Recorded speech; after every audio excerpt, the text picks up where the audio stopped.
Farming Simulator, c'est un jeu de simulation agricole en fait, et c'est un jeu qui vous permet d'avoir votre propre exploitation agricole, d'utiliser toutes les machines dans tout ce qui est champs, travaux des champs, tout ce qui est animaux, même tout ce qui est sylviculture.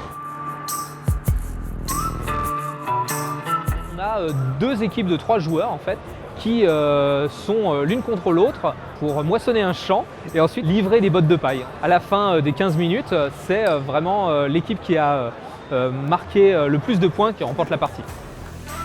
Ça peut sembler un peu étrange que Farming Simulator fasse de l'e-sport parce que voilà, c'est plutôt des jeux comme Counter-Strike, comme Overwatch, comme Rainbow Six. Surtout que c'est non violent, je pense que les adversaires ne s'affrontent pas directement en fait. Donc c'est du 3 contre 3, mais chaque équipe en fait est sur son propre terrain. Ils peuvent interagir les uns avec les autres, mais pas directement. C'est un rythme un peu plus lent que d'autres jeux, mais ça permet, je pense, à un public un peu plus large, voilà, d'avoir le temps de se poser dessus, de comprendre ce qui se passe en fait. Ce qui est intéressant, c'est que l'agriculture, c'est un thème universel, ça parle à beaucoup de monde.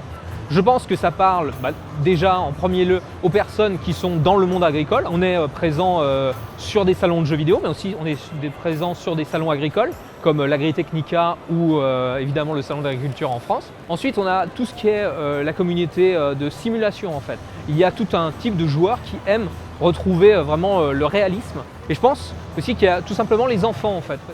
Vous regardez n'importe quel enfant, ils ont des petits véhicules en fait de tracteurs et ils jouent avec.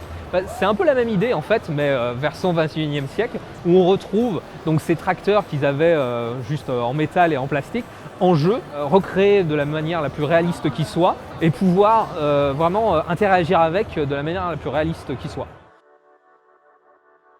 On a une communauté de modeurs, c'est-à-dire que c'est des joueurs qui créent du contenu supplémentaire pour le jeu. Et ça, c'est très important. Et on a des modeurs vraiment fantastiques sur ce jeu. Farming Simulator, au fil des années, ça a eu de plus en plus de véhicules.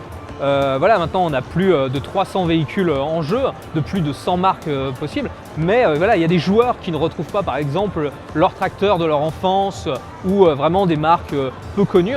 Et donc c'est pour ça que les modeurs sont vraiment extraordinaires. C'est qu'ils vont créer du contenu supplémentaire, ils vont créer des tracteurs qu'on n'a pas en jeu, de leur marque favorite, ou alors ils vont ajouter des nouvelles cartes de jeu. Il y a même des joueurs qui recréent leur coin de campagne et ils jouent dessus en fait.